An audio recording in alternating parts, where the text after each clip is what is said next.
Alhamdulillahi wahda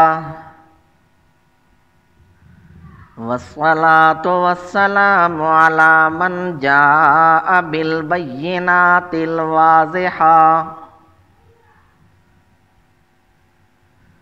wal hujajir rajiha wal barahinil qati'ah. Amma ba'du fa'a'udzu billahi minasy syaithanir rajim. Bismillahirrahmanirrahim. Subhanalladzi asra bi'abdihi laylan minal masjidil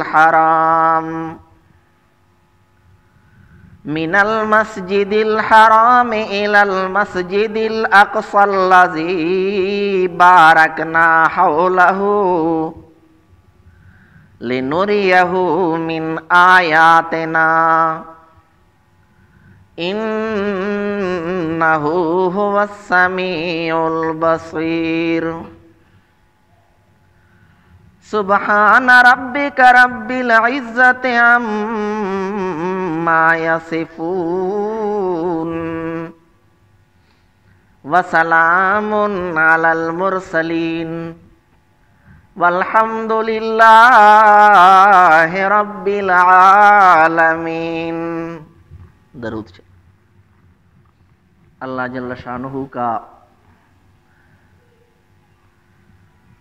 ہم پہ بہت بڑا فضل ہے، بہت بڑا احسان ہے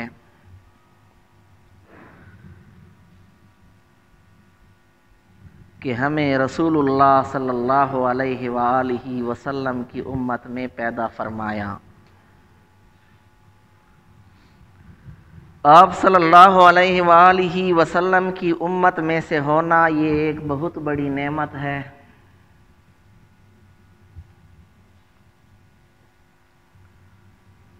اتنی بڑی نعمت ہے کہ جس کی تمنا خود پیغمبر سے ثابت۔ اور پھر امت کی دو قسمیں ہیں، ایک ہے امت دعوت اور ایک ہے امت اجابت۔ جن کی طرف نبی دعوت حق لے کے آئے انہیں کہتے ہیں امت دعوت،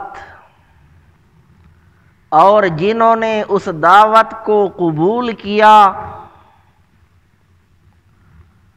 انہیں کہتے ہیں امت اجابت۔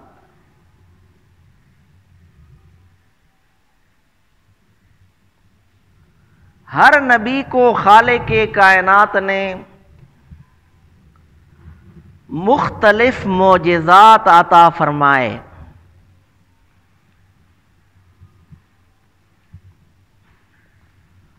کیونکہ نبی اللہ کا قاصد ہوتا ہے۔ حکومت جب کسی کو قاصد اور سفیر بنا کے بھیجتی ہے تو اس کو سند بھی مہیا کرتی ہے، تو بطور سند انبیاء کرام علیہم السلام کو معجزات عطا کیے گئے۔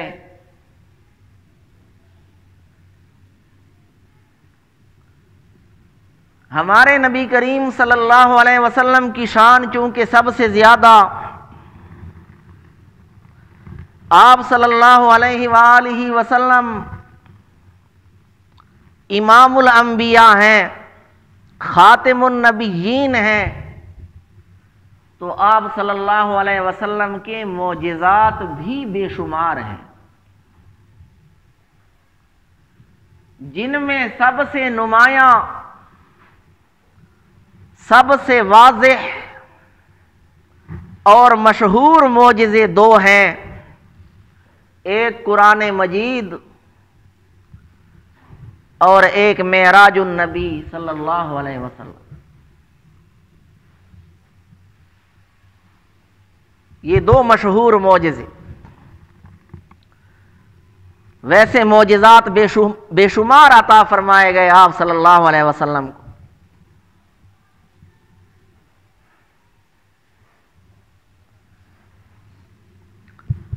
واقعہ معراج کے بارے میں اختلاف ہے،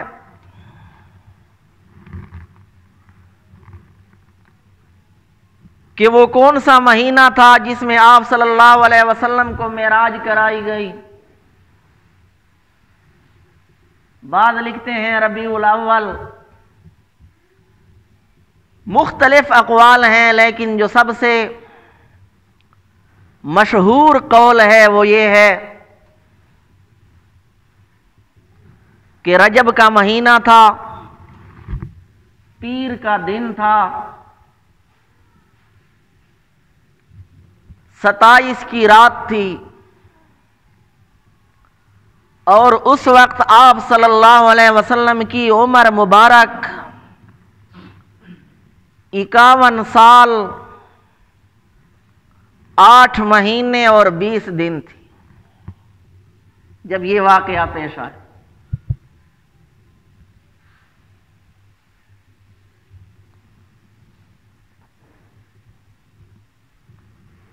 تو معجزات بہت سارے، لیکن ان میں نمایاں اور واضح مشہور و معروف معجزات یہی دو ہیں، ایک قرآن مجید اور ایک معراج النبی صلی اللہ علیہ وسلم۔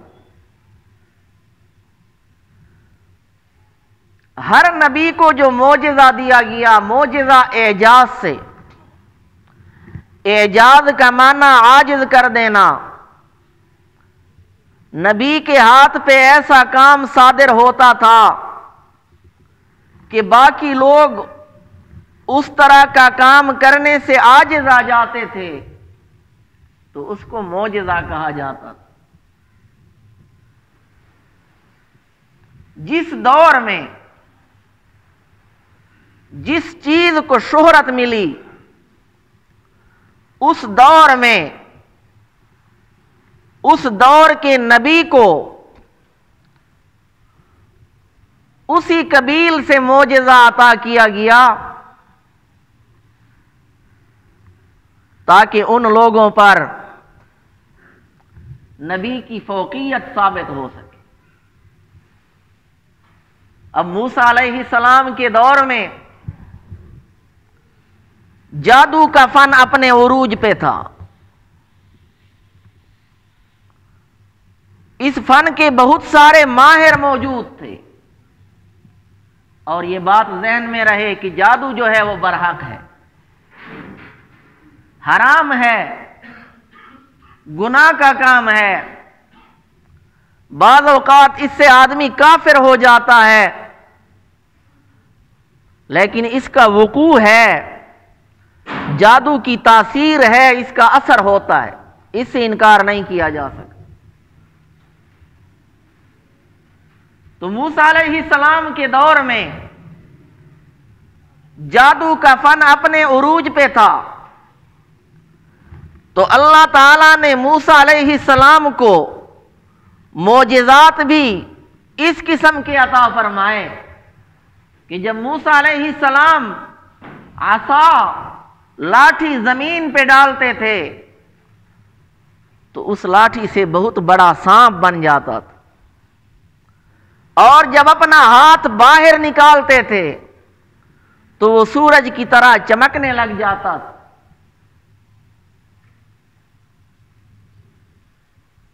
تو جادوگروں نے جب اپنے اپنے کرتب دکھائے، موسیٰ علیہ السلام نے جب ان کو اپنا معجزہ دکھایا تو وہ مان گئے، کیونکہ وہ جادو کے فن میں ماہر تھے، اور وہ اچھی طرح جانتے تھے کہ جو کچھ موسیٰ علیہ السلام دکھا رہے ہیں وہ جادو نہیں۔ اسی طرح عیسیٰ علیہ السلام کے دور میں طب کا جو فن ہے وہ عروج پہ تھا،